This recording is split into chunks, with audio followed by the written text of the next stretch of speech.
여러분 안녕하십니까.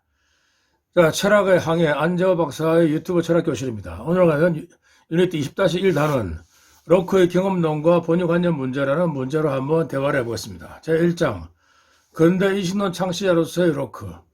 근대 영국의 경험주의는 존 로크에서 시작 비롯되었습니다. 그는 지식의 습득에 있어서 경험의 역할을 강조했습니다. 자, 서양의 철학적 전통처럼 로크 또한 지식과 의견 또는 믿음을 구별했습니다. Knowledge versus opinion or belief 혹은 객관적인 암과 주관적인 암의 차이점을 구별했습니다. 이때 인간의 지식은 객관적이고 과학적인 인식으로 이해되어야 하며 이는 예를 들어서 같은 시대 뉴턴의 물리학 등에 해당합니다. 그런 인간의 오성, 언더스탠딩의 관점에서 지식의 가능성을 추구했습니다. 즉 인간의 모든 지식은 이성, 리전 또는 오성, 언더스탠딩에서 이루어진다는 것입니다. 즉, 자, 이는 순수 이성 비판을 쓴 임마누엘 칸트의 선구자로서 로크는 인간의 지식의 근원, 확실성, 한계를 명확히 하기를 원했습니다. 그러나 지식 이론에 관한 로크의 근본적 관점은 본유적 관념의 비판, criticism of innate idea에 있습니다. 반면 칸트의 관점은 초월적인 관념, 즉 신, 자유의지 혹은 영혼의 불멸에 대한 비판에 있었습니다. Criticism of God, Free Will and Immortality of Soul. 자, 로크는 경험적 관념을 지식의 원천으로 확립한 반면 칸트는 지식의 가능성을 오성과 감성의 표현적인 결합으로 보았습니다. 로크는 empirical idea의 기식이 있고 반면 first 칸트는 necessary combination of understanding and sensibility 또는 독일어로 Verstand와드 진리카이트의 종합적 통일에서 지식이 있다고 보았습니다. 또한 실제 저편에서는 사실의 칸트의 이런 종합은 실제 어떤 루소에서 이미 선취된 바 있습니다. 제 주장입니다. 자, 그러므로 로크는 인간 지식에 대한 비판, 즉 근대 인식론의 비판의 창시자로서 명명될 수 있습니다. 이미 언급한 바와 같이 로크의 주저 인간의 오성에 관하여 An Essay Concerning Humane Understanding 1689년 이하 에세이로 지칭됨 의 많은 부분이 데카르트 철학의 중요 개념인 본유관념, innate idea에 대한 비판으로 이루어져 있습니다. 데카르트는 관념, 아이디어를 세 가지로 분류했습니다. 자, 이는 본 강의 철학의 항해 유니트 19-1과 데카르트의 절대적 의심과 본유적 관념의 실체 개념을 참조하시기 바라겠습니다. 데카르트에 따르면 모든 관념은 나의 생각이며 정신적인 사건이지만 각각 관념들의 기원이 다르다고 합니다. 그런 관념들 그 기원에 따라서 세 가지로 분류했습니다. 첫 번째는 1번 본유 관념이 있습니다. innate idea 이것은 나의 본성 my nature에서 유래된다는 것입니다. 2번 감각적 관념이 있습니다. sensory ideas 이것은 외부적인 것, 즉 경험에서 유래합니다. 세 번째는 인위적인 관념 inventive idea가 있습니다. 이는 나의 의욕이나 또는 상상에서 유래하고 있습니다. 이 세 가지 관념 중에서 데카르트에서 가장 중요한 것은 바로 1번 본유관념 innate idea입니다. 그 이유는 2번 감각적 관념이나 3번 인위적 관념은 오류 가능성이 있기 때문입니다. 또 본유적의 innate란 말은 또 내재적 immanent와 거의 같습니다. 즉 본유관념은 사유하는 자의 내재하는 관념이기 때문에 오류일 수가 없습니다. 아니 이 관점들은 참과 거짓을 초월했습니다. 즉 그냥 절대적으로 주어진 것으로 보아야 되겠습니다. 이를 통해 도리어 외부 관념들이 형성되거나 또는 판단되는 것으로 그런 근본적인 조건이 바로 본유관념이라고 할 수 있습니다. 자, 데카르트의 사상은 서구 전통적인 어떤 사상과 맥을 같이 하는데, 즉 다시 말하면 감각적 외부적인 지식은 오류일 수 있다는 데 있습니다. 자, 내가 볼 때 사물이 무엇인지, 진실이 무엇인지, 생각이 무엇인지에 대한 나의 이해는 순수하게 나의 본성으로부터 비롯됩니다. 이제 이는 이것이 본유적 또는 내재적이라는 것을 의미합니다. 제1 철학에 대한 성찰 1941년입니다. 자, 정신적인 사건의 어떤 스피리추얼 이벤트인 관념과 달리 실체란 개념은 정신과 어떤 독립되었다고 존재한다고 여겨지는 그런 개념입니다. 제1 철학에 대한 성찰에서는 실체에 대한 자세한 설명이 나오지 않고 있습니다. 데카르트는 그러나 이 실체 개념을 응용해서 사고 실체, 즉 정신과 이번 연장 실체, 공간, 세 번째 무한한 실체, 신을 세 가지를 갖다 상정하고 있습니다.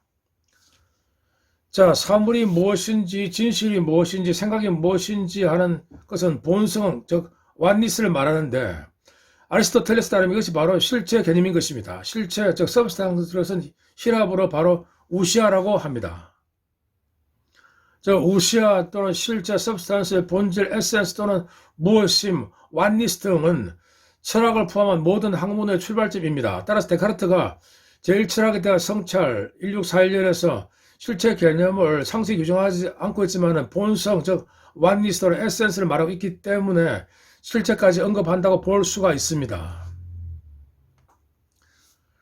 그런데 선천적 본유적 관념 innate idea는 데카르트 철학 이후 서구 사회에서 광범위하게 적용되었습니다. 선천적 본유적 관념 innate idea에 대한 로크의 철저한 반대는 특히 이 용어가 당시 크게 잘못되게 유행한 데서 비롯되었습니다. 인간의 본성에 대한 담화 Discourse Concerning Nature of Man을 출판한 제임스 로우데 1640에서 1699년은 윤리와 종교의 영역에서 선천적 본질적 관념, innate idea라는 용어를 효과적으로 사용했습니다. 로크는 그를 천재적인 작가라고 불렀습니다. 이거 책 나오시죠? 제임스 로우드의 Discourse Concerning the Nature of Man.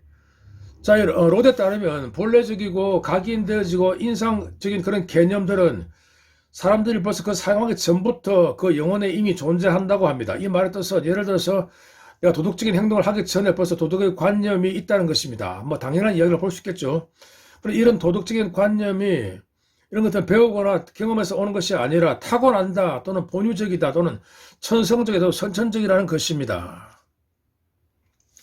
자, 그 당시에 이런 타고난 관념 또 본유 관념이 virtue와 또는 도덕, 모랄을 가능케 한다고 생각을 했습니다. 미덕과 윤리는 타고난 생각, 관념, 즉 영혼에 각인돼 찍혀 있고 또는 감동받은 그런 관념에서부터 비롯된다고 합니다.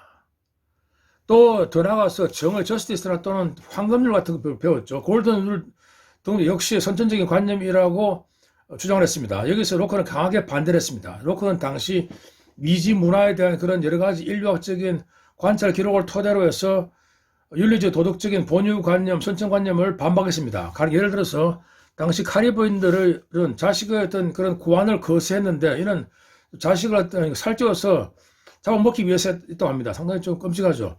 자, 로크의 견해는 이런 만약 선천적인 그런 도덕과 인륜의 관념이 인간의 정신에 각인되어 있다면 어떻게 이런 일이 가능하냐는 것입니다. 따라서 로크는 인륜이나 또는 도덕 등 혹은 정의 등도 모두 후천적인 가르침이나 학습을 통해서 획득되어진다는 그런 경험주의적인 관점을 취하고 있습니다.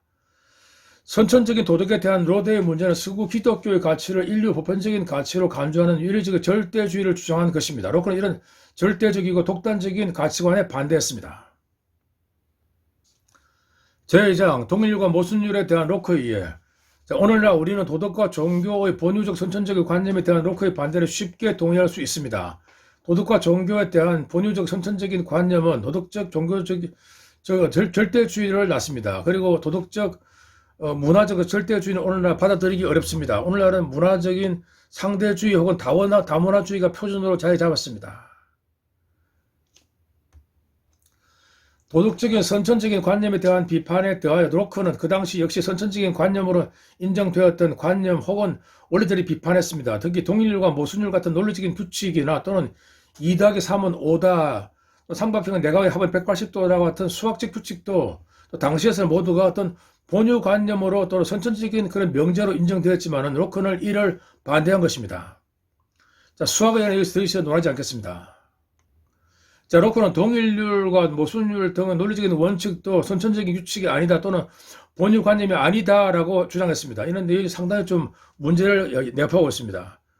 그 당시에는 동일률, 흔히 약자 PI, Principle of Identity와 모순율, 약자는 PNC라고 했습니다. Principle of Non-Contradiction 등은 선천적 관념 또는 규칙의 예라고 여겨졌습니다. 모순율은 정확히 말하면 비모순율 또는 무모순율이라고 해야 됩니다. 즉 모순을 범하면 안 된다는 뜻입니다. 그러나 어느 편에서는 그냥 모순율이라고 앞으로 부르겠습니다. 그리고 본유적 innate란 말은 비슷한 말이 위에서 말한 바와 같이 또 그냥 내재적 immanent 또는 선천적 아프리오리 또는 천성적이라는 말과 뜻이 다 유사한 말들입니다. 자, 본유 관념이란 태아의 그런 DNA에 입력되어 있는 정보라고도 할 수 있겠습니다. 예전에는 본유 관념이 어떤 인간의 영혼의 어떤 입력 혹은 각인되어 있다고 봤으나 유전자 생물학과 뇌과학이 발달된 오늘날은 유전자 정보라고 보는 편이 이해하기 편합니다. 임마누엘 칸트의 용어의 선천적 아프리오리는 모든 경험으로부터 독립적인 또는 경험하기 이전의 등을 의미합니다. 로크는 초기 논리학 두 가지 원칙, 즉 아까 PI와 PNC가 당시의 어떤 본유관념으로 상정된 것을 반대합니다. 자, 존재하는 것은 있다. 동일한 사물이 존재하고 동시에 존재하지 않는 것은 불가능하다. What is it impossible for the same thing to be and not to be. 자, 에세이 나옵니다. 로크는 논리 법칙을 칸트의 선천적인 아프리오리나 또는 그 자신의 표현이 본래적인 인네이트로 간주하지 않았습니다. 그는 인간이 배우지 않으면 결국 PI와 PNC를 알 수 없다라고 말했습니다. 그러나 로크 역시 이들 법칙들은 보편적으로 승인되어진다라고 했습니다. 당연한 이야기죠. 하지만 로크는 이렇게 했습니다. 자, 보편적으로 승인되어진다고 해서 그 규칙이 본래적이다라고 할 수는 없다 합니다. 약간 좀 꼬여있죠. 인네이트. 자, 그는 가령 2-3은 5라는 그 수학 규칙도 보편 타당한 규칙이긴 하지만은 선천적 본래적으로 아는 것은 아니다라고 주장을 했습니다. 2-3은 5가 본래적 선천적 규칙이 아니다라는 로크의 말은 동의할 수 있습니다. 도리어 제 수혜관념은 제가 볼 때는 도리어 후천적 경험적으로 이루어질 수 있습니다. 자, 그들은 로데가 말하는 것처럼 영혼에 자연적으로 각인되어 있지 않다. 왜냐하면 아이들이나 바보들은 그 법칙들을 모른다. 왜냐하면 그들은 아직 이들을 배우지 않았기 때문이라. 로크 했던 인간 5성의 에세이에 라고 주장합니다. 그렇다면 우리는 지금 논리법칙인 PI와 PNC의 의미를 한번 알아봐야 합니다. 제 생각에서는 PI와 PNC에 대한 이론적 명제적인 지식, 즉 A는 A이다는 동일률이나 또는 A이면 동시에 not A는 일 수는 없다라는 모순율은 로크의 말처럼 학습을 통해서 얻어지는 것 같습니다. 그러나 사람들은 이 원칙들을 배우지 않고서도 이러한 원리들을 실제로 사용하고 있다는 사실을 주목해야 합니다. 즉 PI와 PNC를 대한 이론적 명제적 지식이 없는 상태에서도 이런 원칙들은 이미 사용되고 있습니다. 그것은 뒤에서 자세히 다루겠지만 바로 양자택일의 논리를 의미합니다. 여기서 한 가지 개념 설명. 명제적인 지식, propositional knowledge, 이것은 명제, 즉 어떤 문장화된 지식, 흔히 학교에서 배우는 모든 지식은 거의 다 이런 명제적인 지식, 또 이론적인 지식이라고 볼 수 있습니다. 사람들은 이미 벌써 무의식적으로 이런 법칙에 따라 살고 있습니다. 따라서 이런 원칙들은 암묵적으로 알려진 것으로 간주되어야 합니다. 왜냐하면 아이들조차도 이미 법칙을 배우지 않고도 이미 사용하고 있기 때문입니다. 예를 들어서 어떤 아이가 이것은 빵이다라고 하면서 동시에 이것은 빵이 아니라고 말하지 않습니다. 그가 이런 말을 하면 그런 어떤 비판을 받게 됩니다. 또한 모순율 경우 적용 다른 경우로 보겠습니다. 1번 나는 간다, 2번 나는 가지 않는다. 우리 두 가지 상황 중에서는 하나를 택해야 합니다. 그렇지 않고 둘 다 할 수를 없습니다. 1과 2가 동시에 가능하다고 바로 모순이 발생합니다. 이런 철학을 모순율이라고 개념화한 것입니다. 모순율은 이런 경험적 사실을 일반화 개념화한 것에 불과한 것입니다. 모순율은 바로 현실의 반영입니다. 따라서 모순율은 존재의 법칙 혹은 현실의 법칙이라고 해야 합니다. 동일한 사물이 존재하고 동시에 존재하지 않는 것은 불가능하다라는 형식의 모순율은 앞에 사례 있죠. 1번, 즉 나는 간다, 2번 가지 않는다 와 같은 경우를 일반화한 것입니다. 사람들은 심지어 어린아이들까지도 이 두 문장이 모순적이라는 것을 알 수 있습니다. 따라서 이런 규칙들은 배우지 않고서도 이미 알고 있다고 봐야 되겠습니다. 결론. 자, 동일률, 모순율 등은 존재의 관념 또는 법칙이다. 이 법칙은 인간의 정신과 사물의 양쪽 모두에 반영된다. 따라서 본유 관념이기도 하고 경험적 관념이기도 하다. 흔히 P와 PNC는 사유의 법칙이라고 합니다. 이 역시 틀린 말은 아닙니다. 그러나 이 법칙들은 존재의 법칙이라고 해야 됩니다. 이들은 논리적 경험이라고 할 수도 있습니다. 즉 존재가 사유와 현실 동시에 반영된 것입니다. 자, 그리스 최초의 철학자 파르메니데스는 존재와 사유는 동일하다라는 말을 남겼습니다. 그 말은 동시에 존재의 특성은 1차적으로 논리적이다는 말입니다. 자, 철학 이 강의 유니트 2-1 참조하십시오. 사실 노크가 말한 동일률이죠. 방금. What is는 바로 실제로는 파르메니데스가 말한 원리입니다. 그런데 로크의 그 경험은 근본적으로 감각적 경험, sensory experience를 의미합니다. 이 법칙들은 감각적 경험으로 인식되는 것은 아닙니다. 저희들은 하나의 논리적인 그런 경험인 것입니다. 이 법칙들은 경험적이고 동시에 본유적인 것입니다. 즉 내적, 외적인 사실인 것입니다. 즉 영혼에도 박혀있고 세상에도 박혀있는 그런 법칙이라는 것입니다.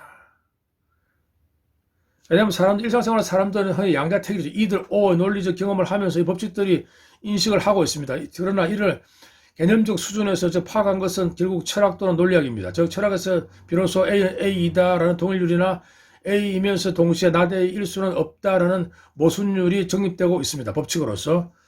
자, 따라서 저희 주장은 로커의 어떤 주장을 일부 수정한 것입니다. 즉 PI와 PNC는 본유 관념 이결하기보다는 도리어 논리적 경험적인 관념입니다. 주관적이며 객관적인 법칙입니다. 이거 달리 말하면 존재의 관념인 것입니다. 즉 이거는 동시에 영혼의 법칙이고 동시에 세상의 법칙인 것입니다.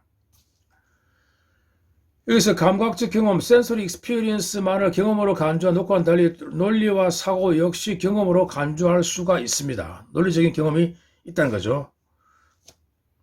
자, 이처럼 여기 한 가지 자, 동일률이나 모순율이 없다면 인생은 참 쉬울 것입니다. 왜냐하면 우리는 뭐 A냐 B냐는 그 선택하고 결단할 필요가 없기 때문입니다. 흔히 우리가 말하는 양자택일 아까 했죠. either or 관념 역시 모순율의 한 변형 또는 한 집합에 불과한 것입니다. 하여간 A는 A다라는 동일률이나 또는 A이면 동시에 A일 수는 없다라는 모순율은 모두 존재와 사고, 언어와 사회생활 그리고 신경계, 동식물 등 반드시 적용되는 규칙임을 알 수 있습니다. 또한 어린이와 바보들 뿐만 아니라 동물이나 식물 그리고 광물도 이 규칙을 지키고 있습니다. 아니 규칙에 따라 살고 있습니다. 그리고 나이가 조금만 먹으면 스스로 규칙을 이해하게 됩니다. 물론 대학교에서 가서는 뭐 모순율이나 또는 대해서 학문적으로 배울 수도 있습니다. 따라서 모순율은 사실 논리 법칙일 뿐만 동시에 모든 존재를 규정하는 규칙 법칙입니다. 즉 존재의 법칙입니다. 즉 신마저도 이 규칙을 지켜야 됩니다. PI와 PNC가 인식되는 과정은 다음과 같습니다. 존재의 규칙이 있죠. 1번 언어적 규칙, 상식적 관점, 언어적 관점, 일관성의 원리, 양자택일의 원리. 2번 이론적 규칙, 철학적 관점, 반성적 관점, 동일률, 모순율 등. 여기서 존재의 규칙이라는 규칙의 범위를 적은 모든 사물과 현실을 말합니다. 1번 언어의 규칙은 일관성의 원리와 양자택일의 원리를 형태로 나타납니다. 일관성의 원리는 뭐 별거 아니고 상황이 달라지지 않으면 주제는 변화가 없다는 말입니다. 즉 말은 달린다라는 말을 하다 갑자기 아무런 상황 변화도 없이 말은 희다라고 하면 안 됩니다. 양자택일을 앞에서 말했습니다. 2번 명제적 또 이론적 규칙은 학교나 철학책에서 배우는 형태적 A는 A이다라는 동일률 또는 A이며 동시에 not A일 수는 없다는 모순율을 말하고 있습니다. 이는 기호논리학적으로 A equal A 또는 not 괄호 열고 A and not A라고 할 수 있습니다. 자, 이런 점에서 로커의 주장은 약간 수정이 필요합니다. 즉 P와 PNC는 본유 관념이기도 합니다. 그러나 그것은 알기 위해서 굳이 교육이나 학습이 필요한 것이 아닙니다. 그들은 존재의 법칙이고 관념입니다. 따라서 원시인이나 바보라고 할지라도 이 규칙을 따라 살고 또 실제로 따르고 있습니다. 가령 불이 났는데 불이 뜨겁기 때문에 안 뜨겁기도 하다라고 하면 불은 무서워하지 않고 결국은 불에 접근하다가 타 죽을 수도 있습니다. 따라서 무엇을 해야 한다 이거였죠. must라는 것은 반드시 이런 양자택일 또는 모순율을 갖다가 전제하고 있습니다. 자, 그러므로 P와 PNC는 원래 존재의 규칙인데 이것이 경험적으로 나타나고 마지막으로 학문적 이론적인 인식의 형태로 나타났습니다. 자, 이번에 3단은 아리스토텔레스의 모순율. 논리법칙에 대한 상황을 명확하기 위해서 우리는 이 법칙의 원래 형태, 즉 아리스토텔레스의 논리적 서술에 나타난 모순율을 한번 볼 필요가 있습니다.